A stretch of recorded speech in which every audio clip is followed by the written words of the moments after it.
We're very privileged to have a guest with us to speak today, and I'm going to allow Francis to introduce him, if you would, please. Yes, okay. And David, you're muted. David Geels is our speaker today, and he is the Director of Behavioral Health Services at Coos Health and Wellness. And I've known David for many years because we both worked over at that awful North Bend Annex building for quite a few years. So David has been in this field for quite a long time, is very knowledgeable. And without further ado, I'm going to turn it over to you, David. Thank you, Francis. Hopefully, you all can hear me okay. Yeah. All right. So it's a challenge to do these meetings sometimes with all the technical parts, but it's good to be here this morning. And thank you all for inviting me. As Francis said, I've worked for Coos Health and Wellness, which is the community mental health program, for oh goodness, 20 some years now. I guess it's been. I don't know how that's happened. But yeah, I worked closely with Francis and also with Ginger Swan quite a bit during that time. So um, I'm going to go ahead and Francis gave me some ideas of things that members might want to have some information about. So I have some different areas I thought I would kind of highlight, and I'm happy to take questions and comments throughout. I'll try to do a section of updates, and then if there's things that people want to ask about, please feel free. You can either shout out or just put your hand up in the in the Zoom, and I'll see that you'd like to comment on something. So whatever works best for you all. And then I'll leave a little bit of time if there's other questions and things that people want to talk about at the end as well. In general, this last year, 2022, was all about mental health. It was all about behavioral health. I mean, there was so much going on. I cannot recall a year or a time where there was so much new things, new funding, new opportunities, discussions around mental health. Not just locally, but nationwide. With the COVID pandemic, mental health became really key for many people that normally may not access it, and we've been the beneficiary of that focus, um, and it's also created significant challenges as well, and we're still trying to figure out how to meet some of those challenges. Um, the first real area I think of significant change was on mental health crisis services. So Oregon rolled out the 988 line in July. This was designed to be the alternative for 911 for people that had mental health crisis situations going on. The idea is that people would have much easier access if they could call one number that was very convenient to remember and was familiar. So, 911 and 988 are not that far apart. And so Oregon did some work, some prep work to roll that out. And it is functional today. So people can call 988. They don't have to find a local number. They don't have to find the number that might work for their area. They can call that no matter where they are. And I believe that's a nationwide effort too. So Oregon is one piece of it, but that number is really nationwide for use. And again, part of it was just to try to make it more easy for people to access it. The other one motivation too is to try to separate it out from traditional 911 services. So, if you're having a mental health crisis, you don't necessarily want the police to show up at your front door, right? You don't necessarily want the paramedics to show up at your front door. So this was a way to try to get specific intervention related to mental health for those people that needed that intervention. And so that was another, I think, big reason that this uh, expansion was considered. Now, even though it is operational, it's not operational 100%. So some of the pieces still are not great. In Oregon, the local 988 call center is run out of the Portland area by an organization called Lines for Life. They have a lot of different efforts that they do, but they're the ones that were contracted by Oregon Health Authority to run 988 in Oregon. And their connections to our local provider network are not fantastic at this point. So that is sort of the next order of business, is to try to get that statewide resource connected to our local resources, so that, for example, if somebody needs somebody to go to their home to help them address a mental health crisis, that the 988 line would connect to a local resources to get people out into somebody's home or out into the community. We do that, but it is a little awkward sometimes, and there are some disconnects at that level. The local crisis lines are still operating as well, the same. We don't have any plans to turn them off at any point in the future at this time. At some point, if 988 is functioning and everybody's using that, we might shut down our local system. But we want to make sure it's really operating smoothly, and we are getting calls forwarded to us that we need to be acting on. Part of this also crisis out change is there's been a expansion of our mobile response teams. So in Coos County, we have a 24/7 team that's available to go out on the field anywhere in the county to address any kind of mental health concerns. Sometimes they go with law enforcement if there's a safety concern, but other times they just go by themselves. And they're usually operated in two-person teams, so we try to go out at least with two individuals for safety considerations. And we've had great success in that mobile response team. It is probably one of the most respected teams, and we get consistently very great feedback about how that team operates and their availability. Most of their calls are managed within less than a half hour. So we can often be at somebody's house or at a location within a half hour. It is longer if somebody calls us from Powers or some of those remote areas. That takes us longer, but we're able to respond in a very quick way. And we've received quite a bit more funding to do that, and there's more requirements for us now. We've been operating that team probably for about, I want to say 6 years now. And now there's a lot more, I think, clarity about what those teams actually should be doing. And the state's trying to make them uniform so that every community has a team that operates in kind of similar manners. The other expansion around mobile crisis is the creation of a specific youth crisis team. Now, we've been doing outreach for youth and families for this whole period of time, but the state also wants us to be able to do longer engagement with families. A lot of times crisis services don't last just overnight or an hour and then you're done. A lot of times those crisis situations there's a certain risk that happens for several days, weeks, sometimes months, especially in volatile family situations. Just because we help a family deal with it at the moment doesn't mean it's going to not happen again the next night.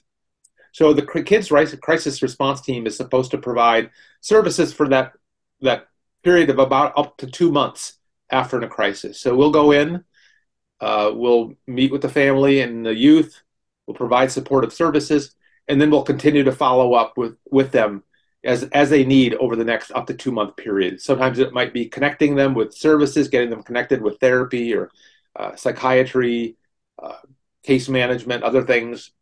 But it's really to provide this continuity for families to really get through the whole process of a crisis, not just the first event. So that's a really also an excellent new change. And we're still in the middle of that. That process, we will probably continue to be evolved over this next 2023. And hopefully by the end of the year, we'll have the expansion for the mobile response team and expansion for the kids crisis team well in hand. But at this point, we're still figuring out a little bit about what we have to do. We have some key personnel to hire and some of those things still to figure out. The other thing that maybe might be important for you all to know is the number of crisis calls that we've gotten have just increased dramatically. We get about 2 to 3 times the number of crisis calls per month that we got pre-COVID.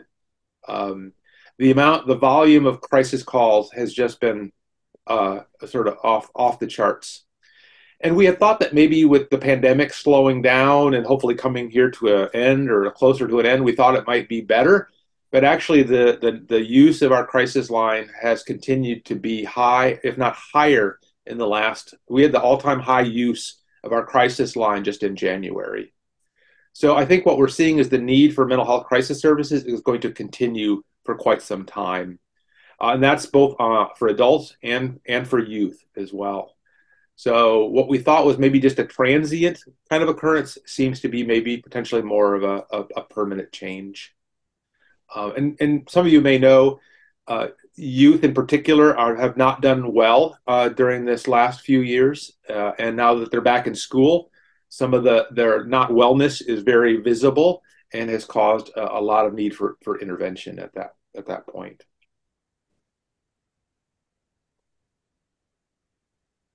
All right. Any questions or anything? That's my little update on the crisis response part of things.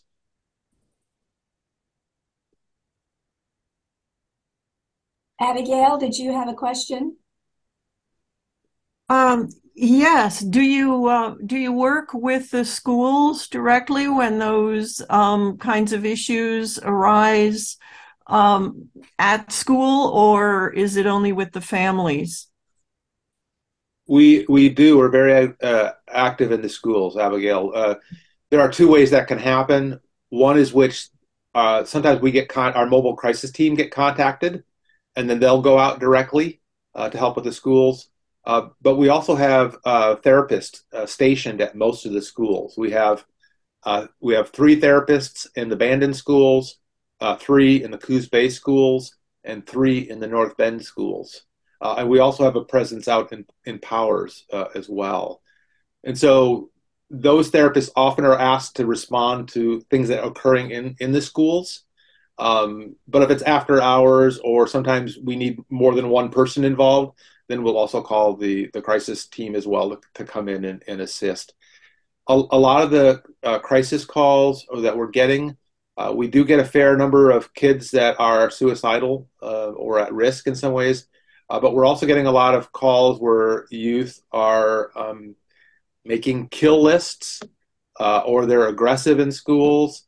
And so that really causes schools concerned, especially with some of the issues around school shootings and things. There's a very high level of concern about what might happen. And so we're often called in to evaluate and assess and help them figure out what the risks are. And we've had several of those high risk things around. Often they're kids that are sort of bullied or picked on in some ways. And in this age with kids, they're posting it on social media or they're putting it out there. And so then another kid finds it and often sometimes will report it to the teacher or that, and then that sort of blows it up a little bit. Fortunately, we've had no active problems that have gotten beyond a certain point. But it is obviously concerning to all of us. It looks like Von Hibbles have a question, maybe? I don't know what order people started in. Why don't we start with that, and then it looks like Christine is next. Am I unmuted? Yep. Yeah, I have a couple questions, David. First of all, how many of those crisis calls have resulted in some sort of arrest or detaining by the police? That's my first question. My second question is, what plans are there, or are there any plans to sort of expand the mobile crisis team into sort of something that's a little more similar to Cahoots in Eugene, where they either go out instead of or with the police and sort of de-escalate the situation to the point where there doesn't need to be an arrest at all? So in general, very few of our calls result in arrest. Very few. I don't have the statistics in front of me, but it is well under 10% typically. I mean, part of that is just where our law enforcement is. They don't arrest anybody because there's nowhere to take them, and then they're released. So there is that sort of scenario. There are a fair number that are placed on a hold and taken to the hospital for an evaluation. So there is a percentage which they're too high risk and they can't be dealt with in a safe manner within the community. And so then our staff they'll either voluntarily the person will go, or they'll write a hold, and usually law enforcement will take them to the hospital for an evaluation. So that can happen, but uh, the goal often is not to have law enforcement in place unless there is a clear need to do it. So more and more often we have been going out without police, and our goal is not to go with the police unless there's a clear reason to. Again, when somebody's having a mental health crisis, it's very disruptive to have somebody with a uniform show up at your location. I mean, that's not really what you're looking for.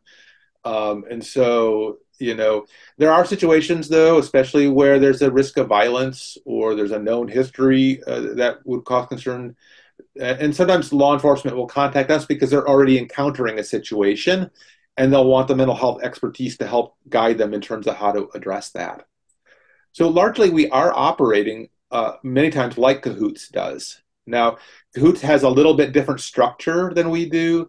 They're more paraprofessional than we are, and they do a lot more of the street outreach than we do because of how Eugene is a little bit in some of those metro areas when you have a very active street population and a lot of drug overdoses. Then there's a lot of work for people to do that kind of outreach within the street. And we don't have quite as much of that, and so we don't tend to do as much of that, although we can if we need to. And also, I would say about that, there are other efforts underway that also, with Measure 110 funding that we've also got, and I'll talk about that a little bit later, we have some other ability to do outreach in those situations similar to what Cahoots is doing. Christine? Well, thank you. This is a fascinating insight into your support system. But I'm kind of curious on the other side of it, the people that are doing this service, how do you keep them from burning out? I mean, I mean, that's really an important thing. And what kind of tools do you have and to help that? Yeah, that is and we know from studies that the average burnout for most crisis workers is 3 to 5 years. But the other thing I tell you is most of the team members have been well past 3 or 5 years. So what we have done is we've really initially we created a scheduling for those staff that I think really helped them manage the risk of burnout. So they work basically they work 15 days a month and they're off 15 days a month. So they work hard, but they're off quite a bit as well. Most of them can't even use all their vacation time because they do their chores on their off days and things like that. They're also maybe on 24-hour shifts, but they also trade off. So there's enough people in each group where sort of half can be working and half can be sort of backup. And so we've paid attention to their workload, and when they're not getting a call, they can go get groceries, they can go drop off their kids, they can go eat lunch with their friends. And so I think the trade-off for that group is, even though there's a lot of responsibility, there's a lot of freedom as well, and they can really have some flexibility in how they organize their life. And I think that has been helpful because that group, they don't go anywhere. They like that schedule. In fact, we have people, when we have a vacancy, usually our staff that are experienced internally want to move into those mobile response. So it is important to pay attention to how many staff you have on, because if you have too many calls and not enough staff, you are going to burn them out. And with the increase in crisis calls, we're getting a little closer to that. In fact, we're looking at hiring an additional staff for each of the teams to help reduce the sort of calls per person that would be required. But because that is important to pay attention to for sure. I'm going to go ahead and move on. And again, we can catch up with some of these other questions later. I just want to get through some of the other updates and things like that. I did want to talk a little bit about, again, 2022 was all about mental health. It really was. We in this community got so much additional funding for behavioral health, and it's a bit challenging. It's been exciting because we have an opportunity to do a lot of new things, but it's also challenging to figure out how do we get the personnel to do this? How do we hire enough people that can do the work? Over this last year, we got quite a bit additional money from the CARES Act funding, from ARPA funding, short-term grants. There was a number of grant funding around workforce. Measure 110 also provided some additional funding. There was a lot of one-time money that was given to us with the promise that this one-time money would be maintained through other means into the future. So they recognized, because of the crisis around mental health over this last year, they needed to infuse the system with some money to be able to support it. And then they also recognized that one-time money by itself was only going to take care of the one time and not the long-term issues. So the CCOs, a lot of our money comes from Oregon Health Plan, from people that are Medicaid. And the CCOs were given a 30% increase on behavioral health funding and directed to give it to community providers.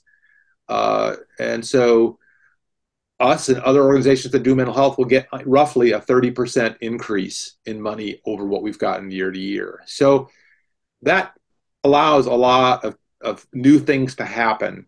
Now, one of the real challenges over this last year has been workforce. It has been very difficult to recruit enough qualified people to do the work, especially at the counselor therapist level. We just cannot recruit enough people.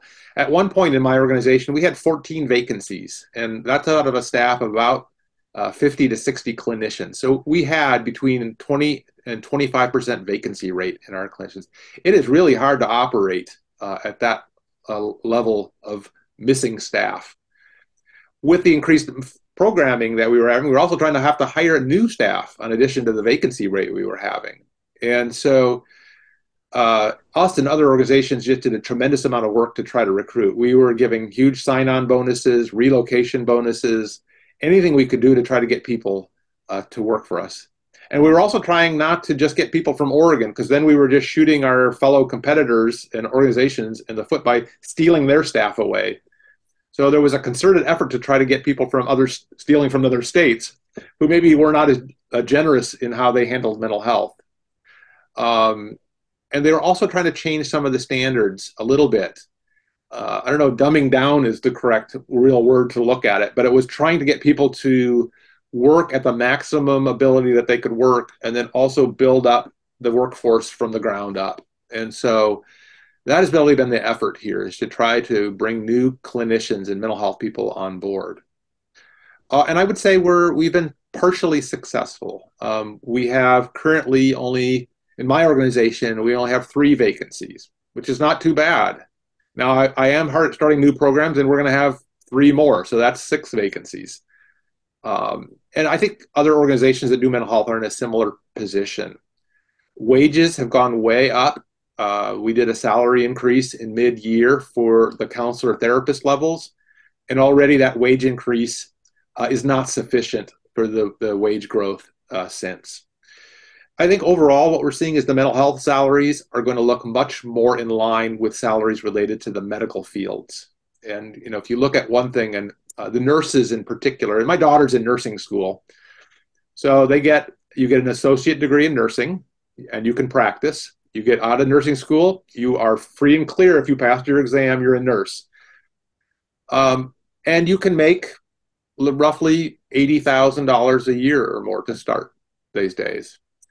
The average mental health therapist has to go to a 4-year undergraduate, a 2-year graduate program, and then they have between 3 and 5 years of required experience before they become fully licensed. After that whole process, they may make $70,000 a year.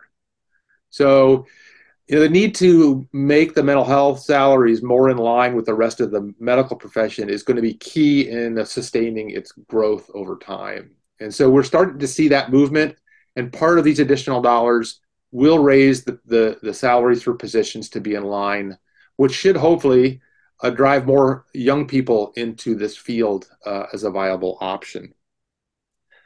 They are trying to do some fast track for certain kinds of things, especially the lower levels, to get people interested in working in the careers.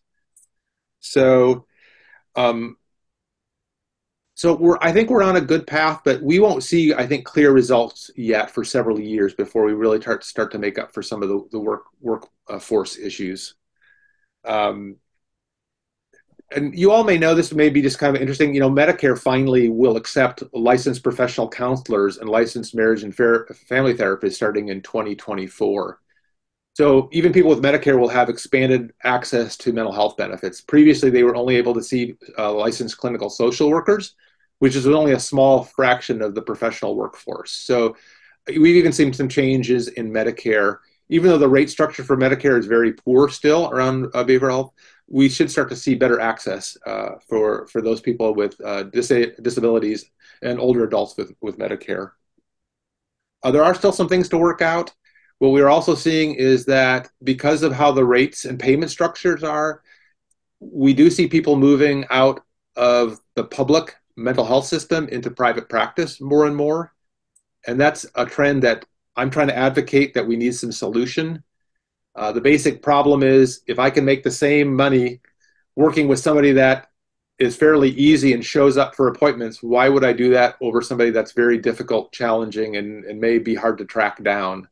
So especially with individuals with more severe mental illness is a lot more work. And what we're seeing is folks can go into private practice and do easier work and make more money doing it. So I am hoping that over time that there will be a reflection in the payment structure that really recognizes that complex care with individuals with difficult needs should pay differently than individuals that are having more life adjustment kinds of things, for instance.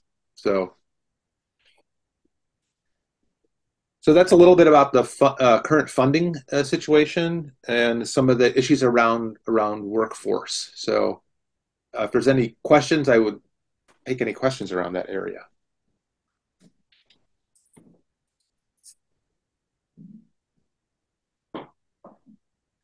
Okay. Hearing none. I was about to say hearing none. I had a quick question. Yeah, I'm really. All right. So how you doing? So I remember there being a discussion about the funding of the organization, that it was going to be, and I thought it was a good idea myself, separated from the county because the county had issues regarding funding of, so I wonder where that was going, because that made sense to me because the funding sources are varied and that's a big aspect of, how it's paid for.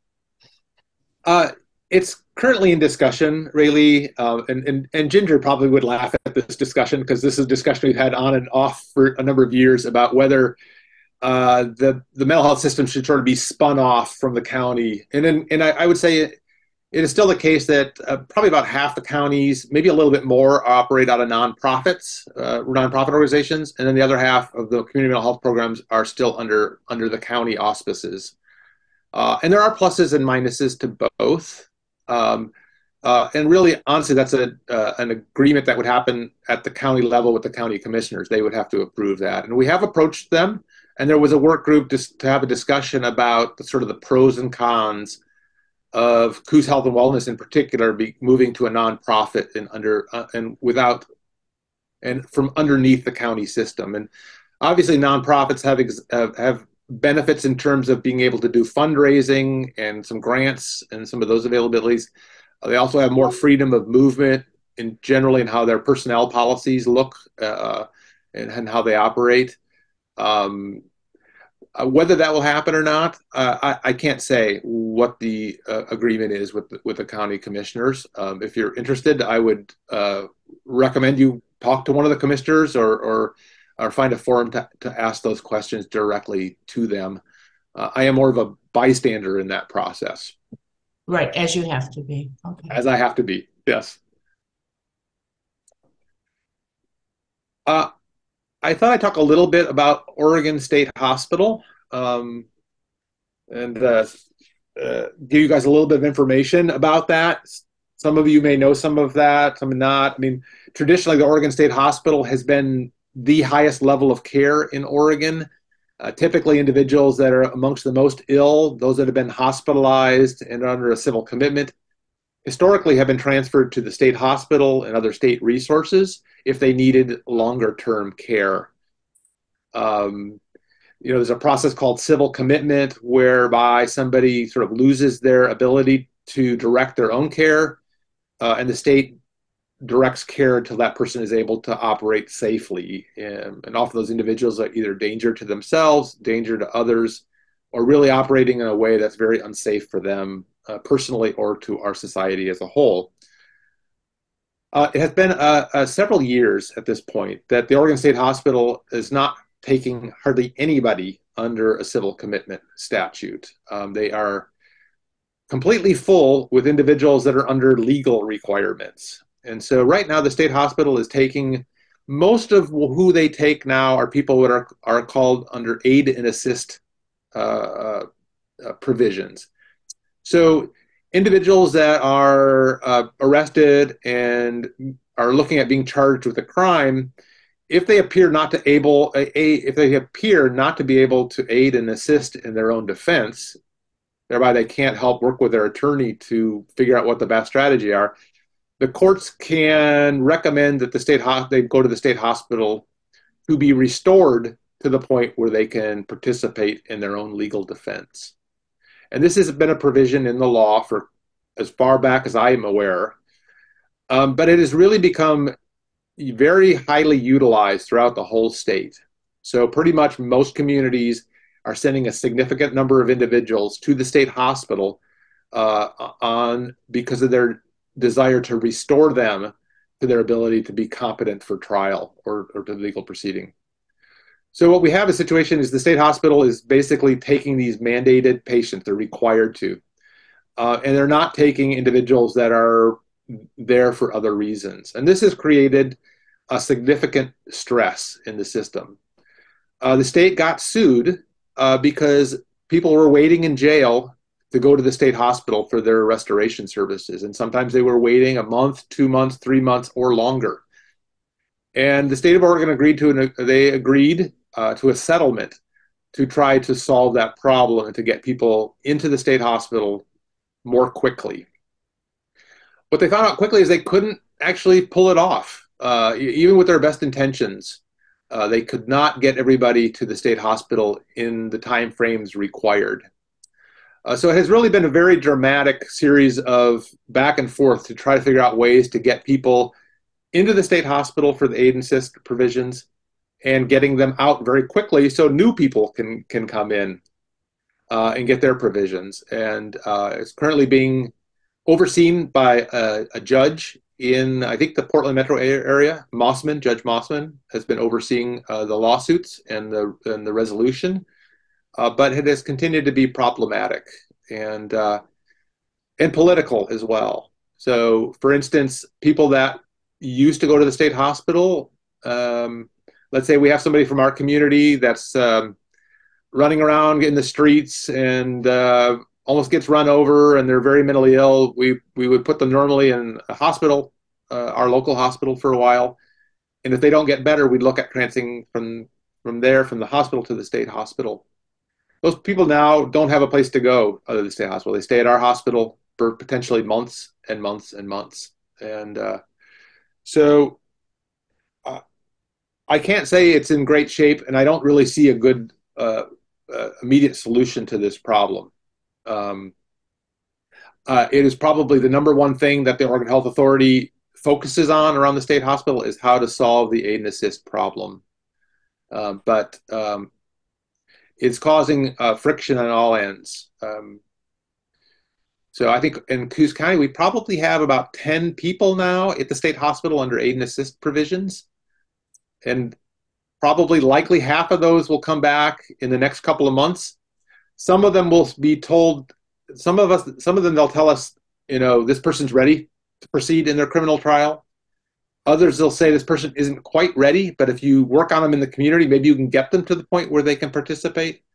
And others come back to us with the provision, these people will never be able to aid in their own defense. And so there's a different path to try to figure out what to do with the individual based on what the state hospital evaluation says. So I would say this is very complex. So if you don't follow it or care, that's fine. It may be a little bit in the weeds. Although I'm sure Mr. Von Hippel probably does care, and others in the legal profession may have very specific interest in this as well. So, Yeah, I had, again, I probably should identify Ray Lee. So they had been talking, the new sheriff had been talking about having a facility within the jail that was separate. Hopefully that will happen. Again, we're back to the county making these decisions for people that are of mental illness and not being put into the jail, but putting into a mental facility. So that may be something that, again, we're back to the county. So I do know really that there's been a number of discussions about creating some kind of crisis stabilization in our community, or what they've called a sobering center. And some communities do have these. It's really a way for law enforcement to find a place to take somebody other than jail and other than the hospital when neither of those places are appropriate. So there are plans to try to do that. I don't know if the jail, honestly, is a great setting for that. And typically, these individuals would have to agree to go because it's not something that would be involuntary. It would be something that somebody would have to be on board with. We are already partnering. Bay Area First Step is already doing some crisis units that are trying to get us started along this path. And so we are experimenting with this to see how this would work. I don't think, however, it's going to have a real direct impact on the state hospital, at least not in any short-term way, would be my thought. thank you. Looks like we have questions from the Von Hippels. I can't tell which. So you said this is Alice. You said there is hardly any room for civil commitments because we're doing these aid and assist cases at the state hospital. So what happens to the civil commitments? Are they staying at Bay Area Hospital too? Or are we just not doing them? Well, that's an excellent question, Alice. I think there's a couple of things that happen. Sometimes they end up staying at Bay Area Hospital for extended periods of time. And I was going to talk a little bit in a few minutes about the hospital. That was one of the things that I was asked to talk about. That makes the hospital very unhappy. I mean, they're supposed to be short-term acute care. So when they have somebody there over a month, they say, hey, this is not what we're supposed to be doing. And at one point, they had half their unit with people that were probably there about 6 months. When they threatened to close the unit temporarily and then they reopened it again under sort of a new regime, they have really stopped allowing people to stay that length of time. And so generally, if we don't have a plan in place, they get discharged in a much quicker fashion. The other thing that happens is we are more reluctant to pursue civil commitment because it doesn't really help, right? So we could civilly commit somebody, but if we can't have usually what part of civil commit often is having an institutional care for longer available.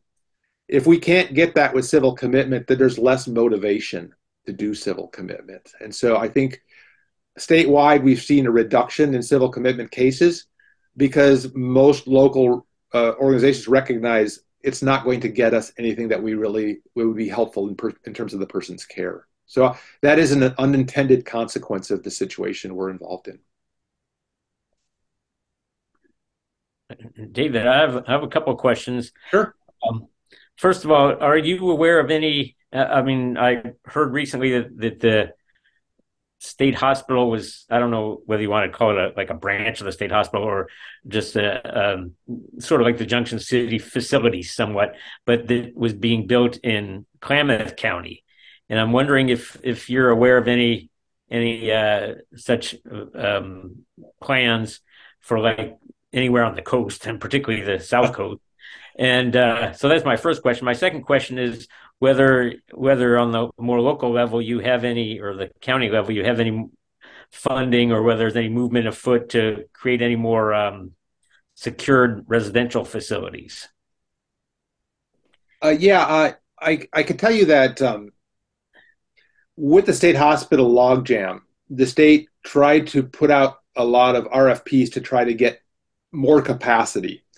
And they've actually opened up the Junction City campus. I think it's Columbia Care is operating some secure residential type facilities for the aid and assist population as a diversion, either diversion or transition from the state hospital. So they have tried to create some more capacity for the aid and assist population, basically to meet the legal requirements and the legal lawsuit that they're involved in. And I think they've been open saying, hey, here's some money. Who wants to try to build one of these facilities for us? We would be happy to support it. But there have not been as many takers as one might hope. And especially around the secure residential treatment, they are very hard to get going. They're very staff intensive. There are a lot of rule requirements, and there's a lot of oversight. And so very few organizations are interested in propping up a secure residential treatment facility because of all the things that go with it. And the question about really, can they do it in a way that they can actually maintain it over time? So it has been challenging because there continue to be very few secure, and the secure ones are ones that are basically locked so that people can't just go out the door. So they're really a high level of care. I actually had a discussion at one point with some of the organizations that do these and said, hey, would anybody interested in opening them up here and along our coast? And I got a resounding no thanks. No thanks. In fact, there is a residential facility, not secure, in Curry that is closed recently and is moving to the I-5 corridor. Basically, it was just not feasible to continue to run it. And so it was easier to close it up. I'll give another simple example. Is we have running the same thing with youth residential. There are very few youth residential treatment facilities. And part of it is because they're very hard to find the staff to run them. They're a huge amount of work, and you have a huge amount of scrutiny. You know, you can have one event that has a bad outcome, and you're shut down or you're paused or half your staff are suspended from working. So it is very challenging to operate one of those in our current environment. And in fact, most organizations choose not to do it. For me, as a community mental health director, it's not our expertise to run that kind of facility. It would be a real stretch. I can barely staff the programs I have, much less something like this. You generally have to have psychiatric care. If you're doing locked things, you have to have a whole rash of safety provisions. And so that, personally, I would never want to operate one of those unless my arm was severely twisted, because I don't think I would do it well. I don't think we would be able to do it the way that it needed to. But the organizations that typically do them are not interested in expanding in that area. There are other areas of expansion that are a bit lower bar that are also needed. And so I think some of the resources go into those things that are a little bit easier for organizations to reach. Thank you. Did you have a second part of your question, James? I can't recall. Well, I think the questions sort of overlap there. But the first question was about whether well, I guess you sort of answered it. Whether, in addition to like the Klamath County, facility, or what I hear is going to be a facility in Klamath County, that there's any plans to do something like that on the coast. I mean, it seems to me like if the state hospital on a state level was going to create various campuses, that would sort of be a logical extension. It would, and I mean, one of the struggles we have with our current system is almost all the secure residential and the residential programs, they're not state run; they're private organizations, right? So they're not beholden to anybody. So they're completely free to pick who they want to take into their program or not pick. So they can choose. And at the state level, we really don't want that. We need programs that will take who we need them to take. And on the developmental disability side, the state operates a number of group homes on their own. And part of it is they have that leverage to basically dictate to those programs who they take and who they don't take. And we just don't have that on the mental health side. You can have a program, and programs have long wait lists. And so they have an ability to pick out of that wait list who they think is good for their milieu.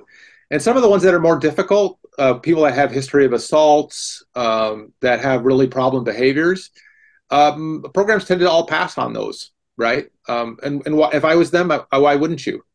That was the advantage of the state hospital is they took anybody that met the criteria. And really, I think we need that at all levels of care. That there's a certain level that this is the state's business as a whole, and so you're a part of doing that state's business, not your own individual organization mission. So, but that's my soapbox. Let me move on to a couple other things. I think I'm still doing okay with time. Okay. I was asked to talk about the civil commitment work group as well. The state convened a group of shareholders to look at the civil commitment laws. That's early in the process, so I don't have a lot to update. Drew Farmer, who is the director of community action, I think he's also on the Coos Bay City Council, is a part of that work group.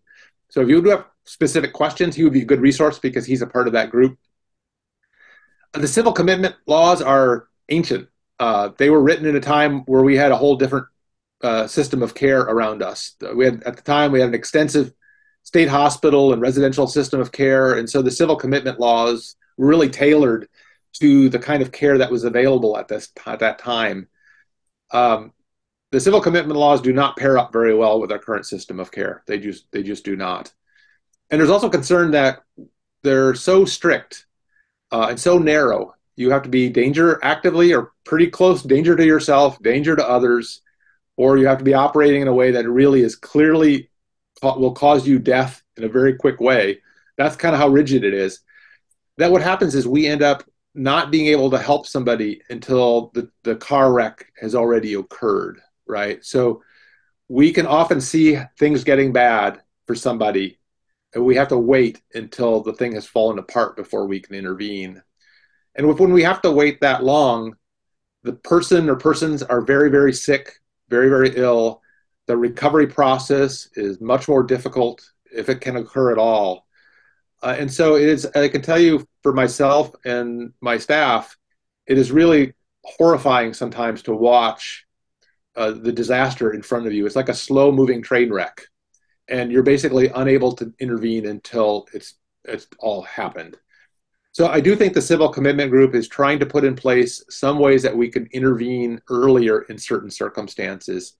And honestly, what we know about some mental illness is if we can avoid earlier, the long-term benefits are huge. The more psychotic breaks somebody has, the lower their functioning can be over time. So if we can prevent some of those events, they're going to be much healthier through their whole lifespan.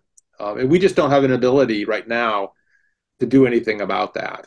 So I don't know if that's what will come out of the work group. I think that's part of what they're going to address. I did look. They did have a published agenda for their monthly meeting. They are supposed to develop a report for the legislature that will come out sometime in mid-2024. So that's really about as much as I know about that. I was also asked to talk a little bit about housing and homelessness. This has also been an area of some significant growth here this last year. Devereaux Center has had, I think, fairly good success with Coal Bank Village. It's not without problems. They've had significant periods of drug use among the residents. They've had to kick a bunch of people out at times, but it has helped a lot of folks transition to more stable housing. We purchased 2 beds for people in mental health crisis. Advanced Health purchased two beds for people with medical needs, often for transitions out of hospital level of care. And so we've seen some really good success in that area. The Devereaux Center has also been operating what they call a DKD clinic with Rachel Stapler, who's a nurse practitioner. And they've been doing sort of triage medical care at the Devereaux Center for folks that are houseless. And they've had excellent success around helping people that are basically on the street getting better, consistent medical care. And honestly, that's been a huge focus for Rachel Stapler. She's really helped shepherd that process as well. And a lot of community partners have come along. We send staff on our mental health side to go there. We have some people that are helping people get signed up for OHP. And there's another community partners that also help come together to try to help those folks get them situated the best we can until they can find some kind of housing situation. We've seen some changes in the mission. The mission has new leadership, and we've seen a real growth in the number of houseless people that they've been serving. I think typically before they were serving usually less than 10 on any given night, and now I think they're closer to 30 to 40 on some nights. And that's been a huge resource, an underused resource, and so it's really nice to see it really helping serve a number of new people. The director there is a former staff member at Bay Area First Step, so he's very familiar with some of the typical problems and issues that people that are houseless might be experiencing. And I think he has a very keen ear to listening and trying to be supportive of those individuals. Again, as I mentioned, Bay Area First Step also has a couple of emergency units that they're running out of their Bayview facility, which is the old hotel on Cape Arago Junction there. And we're waiting to see if that is helpful as well. For stable housing, we purchased 2 beds for people in mental health crisis. Advanced Health purchased two beds for people with medical needs, often for transitions out of hospital level of care. And so we've seen some really good success in that area. The Devereaux Center has also been operating what they call a DKD clinic with Rachel Stapler, who's a nurse practitioner. And they've been doing sort of triage medical care at the Devereaux Center for folks that are houseless. And they've had excellent success around helping people that are basically on the street getting better, consistent medical care. And honestly, that's been a huge focus for Rachel Stapler. She's really helped shepherd that process as well. And a lot of community partners have come along. We send staff on our mental health side to go there. We have some people that are helping people get signed up for OHP. And there's another community partners that also help come together to try to help those folks get them situated the best we can until they can find some kind of housing situation. We've seen some changes in the mission. The mission has new leadership, and we've seen a real growth in the number of houseless people that they've been serving. I think typically before they were serving usually less than 10 on any given night, and now I think they're closer to 30 to 40 on some nights. And that's been a huge resource, an underused resource, and so it's really nice to see it really helping serve a number of new people. The director there is a former staff member at Bay Area First Step, so he's very familiar with some of the typical problems and issues that people that are houseless might be experiencing. And I think he has a very keen ear to listening and trying to be supportive of those individuals. Again, as I mentioned, Bay Area First Step also has a couple of emergency units that they're running out of their Bayview facility, which is the old hotel on Cape Arago Junction there. And we're waiting to see if that is helpful as well. We received quite a large amount of money for housing. We got almost just under $3 million to develop housing. The state gave the community mental health programs a certain amount of money based on their population size and said, here, spend it on housing. You know, they've been very open about how we do it. It's the first money that I've ever gotten that's this open about housing. And so I think they were trying to say, let's see what they can do with it, because some of these state-wide efforts don't go over so well. So I think they were trying to get the money local and give local communities an opportunity to see what's happening. We're going to be using our funds to renovate a building to work as a foster home. This is a collaboration with the Devereaux Center. And also Melanie and Brett Beetham donated a building. They bought the old hospital psych clinic, which is on Thompson. If you look at it, you can see it's been gutted. And we're just waiting to get the building permit so that we can renovate it. That'll be a five-bed facility, adult foster homes for people with mental illness. That's been a real lack in our community. We had probably 5 or 6 homes at one point, and now we're down to 1 home. So this should help bring up the capacity a little bit. And a lot of those individuals will be people that are transitioning from the hospital that need care. And some of them also maybe in the community and just struggling in their current placement or their current houseless situation. And then the rest of the money we're trying to do for supported housing, to create some housing. It's not approved yet, but I have been working with the city of North Bend and the North Bend City Housing Authority. They're working on developing the Bangor School project, which, if you guys are familiar, is on Broadway. It's been an abandoned school, I think, for 15 years, maybe. They're playing soccer on the fields right now. So North Bend City Housing Authority is partnered with a development as a turnkey operation to turn that into a total of 175 units of mixed housing for families, low, moderate income family, and we've agreed to commit our money in exchange for some specific housing around mental health. So we're hopefully going to have 20 units of housing for those people that we are serving within this larger housing complex. We were working because the city of Coos Bay is also working on some efforts with the old Inglewood School. And there's a property by Gloria Day Lutheran also that's being developed as well. So, and I think that's slated to be more like, I want to say 60 to 70 units. So we're hoping that not only will this money help us for our needs, but that we also can help this larger community effort to develop the Bangor School project. So I'm very excited about that. It seems like an excellent opportunity, and I wish I had more housing money that I could devote to other things as well. But I'm just trying to make this stretch the best I can.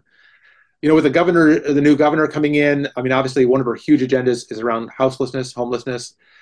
What we know is that this next grant cycle, most of the housing grant cycles are due in end of March. We know that this grant cycle is going to be tight. There's going to be a lot of people applying for a more limited amount of housing money. So we might see it kind of not be so great in the 2023 funding cycle.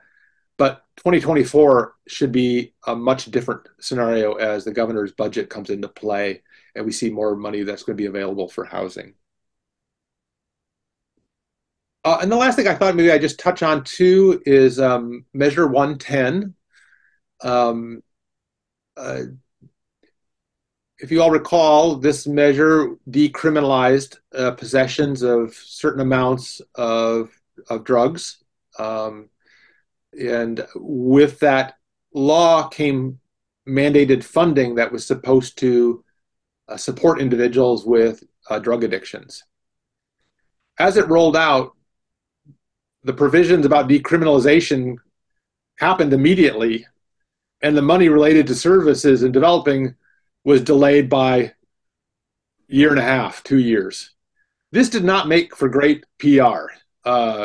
You know, here we had folks that were out on the streets. We've had probably more overdoses in the last year and a half than we probably had in the previous 10 years all combined. It's just been astounding the amount of overdoses, especially related to fentanyl.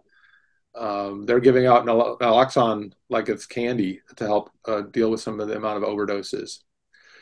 So, but the money is out the door now, and we are starting to apply it. So each area had to create a behavioral health resource network, a BERN, out of this money. And in Coos County, we collaborated with a number of organizations collaborated together to form a BERN. So the BERN is ourselves, ADAPT, Bay Area First Step, Youth Era, and the HIV Alliance. So that's the partners that form the BERN. And each of the partners in the BERN are doing somewhat different work around addiction support. And so HIV Alliance is really focused on harm reduction. So things like needle exchanges, HIV testing, Hep C testing, those kinds of things, getting those safety provisions out there. Youth Era is focused on youth, addictions around youth and outreach to youth. Bay Area First Step and ADAPT are focused on both outreach and treatment, because they're both our standard treatment providers. That's a big focus of them. And outreach. So they've hired a number of addiction peers to basically go out in the street and start talking to people that look like they have addictions and trying to engage them in discussion, getting them building a relationship and hopefully at some point interesting them in getting some kind of treatment. And we've embedded our peers in our mobile response team. So we've got addiction peers and one in each of our teams. And so I would say between a third and a half of our calls involve some kind of substance use. And so having a peer, addiction peer on our team has been extremely helpful because so many of our contacts involve some kind of substance abuse relationship. So you might start to see these peers out in the community doing work, and they're really just charged with trying to get folks interested and connected with treatment and recovery resources. And so it's delayed, but we are starting to implement the other part of the Measure 110 provisions, which was really to help get people connected. Recognizing that addiction is a disease that may cause criminal behavior, but it's not criminal behavior necessarily to start with. So I'm excited about it, but we do have some PR problems around this for sure. Susan, you have a question? Yes, everything I've heard from Coos Public Health and this area is that 110 has done a great job, is helping a lot of people. And then you listen to the legislature who's saying $300 million has been misspent. We don't know where it is. We need to cut funding. What's the real story here? And if in fact it's helping, what can we do to put pressure on the legislature? What can we say specifically to help protect this money if it's really helping? Well, it would be premature for the legislator to think that this money has not done anything. Most of our organizations did not get any money until July through September. Most of us have not hired the staff necessary until most of us finally got most of our staff hired by December. So we've not been operating but for 2 months with burn funding. And that is basically the same situation with Barrier, First Step, and Adapt. So I would say this money, we have not really seen the results of this investment yet. And this was not the local community's fault by any means. This money was not made available for a really long period of time. And the state should take some responsibility for their part in not getting this funding out in a timely way. And I think they do take responsibility. They recognize part of, I would say, what was challenging for the state, and I think they had to kind of regroup, is they gave the spending and the authority to a new group of stakeholders and consumer advocates and peers. So it was largely the recovery community that had to administer, and they had no experience in doing this. They didn't know what they were doing. And so the process really was not smooth. And frankly, if you watched it, it looked a little embarrassing because it just did not come out well. So the state recognized, oops, we just can't give this huge job to this group that doesn't really have any experience doing this. We need to provide some leadership and some support for them to do their job. But that took a good 6 to 9 months for them to recognize that there was a problem, that they needed to do something differently. So I guess I would say short is there's not enough time to even see the results here. You know, we all do have to give accountings for every bit of the money. And frankly, all the spreadsheets that I've put down is the amount I've spent has been $0. Up until this last quarter, I've not been able to report that I spent any of the money for this money. And you know, I haven't charged for my time. I get paid. I'm happy to give this my paid time to the grant, but the positions that I've hired, I won't be able to count them until this fourth quarter of 2022. And none of our community organizations are in any different position than that. So does that help? Yeah, I think they're just trying to find a way to cut the program.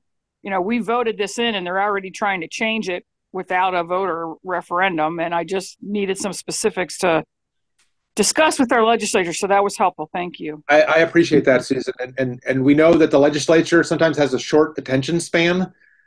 Addressing this as an issue is not a biennium problem, right? This is not something that you're going to fix in a biennium. And so to take this short-term view that we need to see results right now is really a lack of understanding about how these systems are going to be built up. So I would say, we should start to see, I would hope that we would really start to see some positive results here, in the next 6 months to year. That's really when we should start to see if we're having a favorable impact. And I mean, we should start to see that in reduction in overdoses, reduction in emergency room visits, increases in people being housed successfully, more people engaged in treatment. Things like that should be more people that have gotten employment jobs. Those are the kind of results we should expect to see if this program is effective. I am at the end of my prepared statements. But anything else? I mean, if you're feel free to ask me any other questions, things I didn't maybe hit on that you have questions about. Whatever would be helpful. Francis? David, is there a category of need that you haven't already discussed? A category that needs to be addressed that you don't have funding for, or that you would like to see some sort of program for? Well, I think we touched on a lot of it. I think James's questions about the secure residential and that system of care definitely needs to continue to be a focus. I don't know how much is local and how much is statewide around that, but that is going to be important to solve. I mean, I think there's a need continue to focus on the need for housing, but I also feel pretty good that the new governor is already focused in that area. And I think if we can just help her, on a local level, figure out what we need in communities, I think that's what she's going to want to hear. The cities did get a grant for housing. I can't remember how much it is. It might be $500,000, $600,000. And to get that grant money, they have to complete a housing analysis. And they have hired an organization out of Eugene that's doing a lot of partner interviews to help develop a plan. So I can give you that organization's contact, but if you have feedback and you're not being contacted directly by them, you might want to outreach to them and give the feedback to them that might be a little bit unique from what they're already hearing. The other area is of support probably is the hospital. You guys may or may not know, but a lot of our medical community is not in great financial shape. Well, we did pretty well through COVID. We shifted to telehealth. There was a huge demand and uptick for our need for services. A lot of the physical health providers were in a completely opposite situation. And, they didn't do many elective surgeries. A lot of things got postponed. And organizations like North Bend Medical Center and the hospital are really in pretty dire straits. And they're either going to have to reduce and cut what they do, or we're going to have to find some ways to help them get through this difficult period. So I feel fortunate that we've escaped pretty intact, but I'm concerned about some of the health providers. David, I have another question for you that kind of goes back to what we were discussing about an hour ago. One of my goals as a public defender is to try to keep as many mentally ill people out of the criminal justice system as I can. And I see I have had a lot of clients who, maybe the police were called because they were, somebody was wandering in the middle of the street, or they were trespassing someplace, and they really weren't doing any damage or physically endangering anybody. But it seems to me like those would be the kind of cases where, especially when the police are, as they often are, aware that the person probably has some mental health problems, those seem like cases where the police maybe shouldn't even show up at all, or the mental health people should be the only ones that show up, because what I see a lot of is the police show up, and it's a criminal trespass or something like wandering in the street or something, and then all of a sudden something that's relatively minor turns into something fairly major because the mentally ill people don't react terribly well to police showing up. And so, and the police sometimes maybe don't have the training they need or whatever, and they kind of they're a little more, rough with them than they need to be. And so suddenly what started as a relatively minor incident turns into a more major crime, and that has a lot of impact in the criminal justice system because if the crime was relative, if there was a crime, if the incident was a relatively minor one, it might result in a citation or something relatively minor, and they might not go to jail. But if it's something like resisting arrest or assault on a police officer or something, all of a sudden they do go to jail. Not only that, but maybe if it was something minor and they did end up getting arrested for it or cited for it, they might be eligible for mental health court. Whereas if it's something a little more major, they probably wouldn't be. And then, if they have a little bit of a criminal record, if there's something in, like assault on a police officer or spitting on a police officer or something like that, then they might end up in prison, which is, neither jail nor prison are the ideal mental health facilities. So I'm wondering what your thoughts are on maybe for these more minor incidents, and most of them start out as fairly minor incidents. What do you think about the idea, or how feasible it would be to not have the police involved at all, or perhaps to have them be in the background and the mental health people can try to deal with it? I think that often that is ideal, right? I mean, that it is a little bit hard sometimes to figure out up front which is the best approach, and I don't want to put my staff in situations where they're in unsafe situations without backup. I mean, they don't have guns, they don't have bulletproof vests, they don't have some of those basic equipment to keep themselves safe. But they they do often go out in these situations by themselves, especially with individuals that are known, that they've dealt with repeatedly. Now, sometimes it's because law enforcement, for whatever reason, is called first, right? And so they go out and then they contact us. And so, but a lot of the officers are crisis intervention trained. We have trained a good portion of the law enforcement around mental health conditions.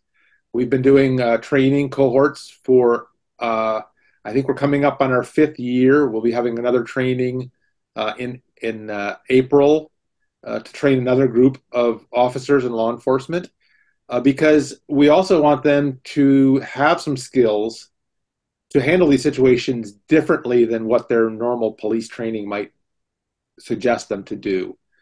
And they've had huge ability receptive to that.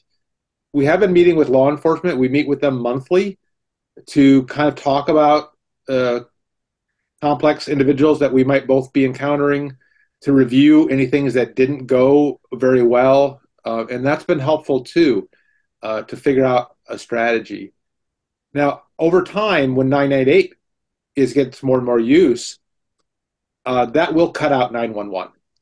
Honestly, those calls won't go to dispatch. They'll go to the 988 line. And typically 988 will be calling our mobile crisis response directly. So I do think that that's the direction that will happen as 988 gets more universal use. But my daughter-in-law works as a Coos Bay dispatcher, and she says MRT is very well known within the police department. They get called multiple times. They are very integrated into the call centers as routine. So I think that does happen. Now, obviously, we also have community groups that also are very energized around this issue. And that also creates some additional tension, right? So, we have individuals that are very watchful for people with mental illness and are basically stalking them to try to see if they can catch them in something. So, that creates another complication for us to try to do our work. And then, frankly, I think law enforcement and us are on the same page. Is we don't want that kind of involvement either. It doesn't help anybody, including the folks that are out on the street needing help. So, but But I agree with you, James. We want to find ways to address these issues without law enforcement, unless there's a real clear need that law enforcement be there. So yes, we need to do better about how we're going to get there. Thank you. Yeah, no, I'm Raylene. I had another quick question. You had mentioned groups that have come into being that take care of this and take care of that, and that can be a real problem, I think. So the idea that being able to help as a volunteer on whatever limited basis, get training from your organization, for instance, to be of use, because just showing up is not enough. I mean, people need training, even, and volunteers for sure. So do you have that? Is that something that you probably have a lot limited time, but because it takes time to train and volunteer. I mean, just showing up is not enough. You need to be trained to be helpful, and sometimes it's not helpful. So I'm wondering, do you have that in your organization where you train volunteers? I mean, you have a lot going on. I mean, it may not be possible to be of help to you on whatever small, 2 hours, a day or whatever, a few days a week. I mean, I'm thinking minor amounts of ability. Of course, we have a lot of old people here, such as myself. So is that part of what you have, in your organization to help people to help you? I don't know. Really, we do not do a lot of that, and you're right. Part of it is the amount of work necessary, and we try to have to make a decision about like how much work do we put in and how much do we get out, and we have this discussion too because we have people that are in internship situations. They're in school to do this work, right? So they're on the track, and they want internship. They need experience, and we have a debate about, well, can we want to help? But is it worth our time to help? Can we get enough of what we need out of it? There are a number, though, of other community partners that we're in connection with that do use volunteers. And so typically we would defer to other organizations. They do the same mission. They're in conjunction with us, but they're really situated better to use volunteers. The Devereaux Center is a great example. I mean, they use volunteers routinely in a lot of part of their operations. And if you've been over there, they are very, very busy. I mean, they are growing, and they can use that help. The other big area of help is for folks that have lived experience, and we really see this on the addiction side as well. There's a lot of people that are being registered as peers. That means they have a shared experience, and they're using that. Sometimes they get paid a lot of time, but they don't have to get paid. But then a lot of organizations, Barrier First Step and Adapt, really benefit from having those people with lived experience working with other people out there. So that is really another, I think, excellent opportunity.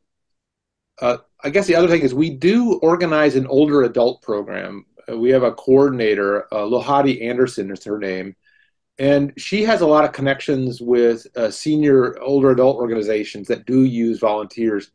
It's been a little bit hard since COVID, but a lot of the senior centers really are good places to have volunteers and help other individuals that are struggling. And the rates of depression for older adults is off the charts sometimes, and loneliness. And there are a lot of efforts. There's an Oregon loneliness line that has started as well as just a support. So there are plenty of volunteer opportunities, and I could certainly help suggest some of those and write those down for you all as a group if that would be helpful. Well, I would appreciate it. Thank you. Yeah. I am going to use the chair's prerogative here and cut this off because we are running over, and David could talk probably for 2 more hours, and we could ask questions for 2 more hours. And I so appreciate your coming and spending some time with us today, David, and thank you, Francis, for setting this up. It's been fascinating and encouraging to me to see that there are so many things going on in this really important field, which we've followed for many, many years. So thank you, David, and thank you all. Please don't go, members. I need you for a few minutes left. Thank you all for letting me speak. I just want to say one thing, though. I was waiting for Ginger Swan, my former boss, to grill me on something, and so she was very polite not to give me any tough questions I couldn't answer. No, you've done a great job, David. I was just getting ready to text you to say thank you and what a wonderful job you've done. I've learned a lot of stuff I didn't know because I haven't really paid attention. And I'm happy to come back at any point. You all can let me know. I did this a couple of years ago and really enjoyed it, and I certainly enjoyed myself again today. So thank you. Thank you. We really appreciate it. Thank you, I David. learned a lot. Thank you, David.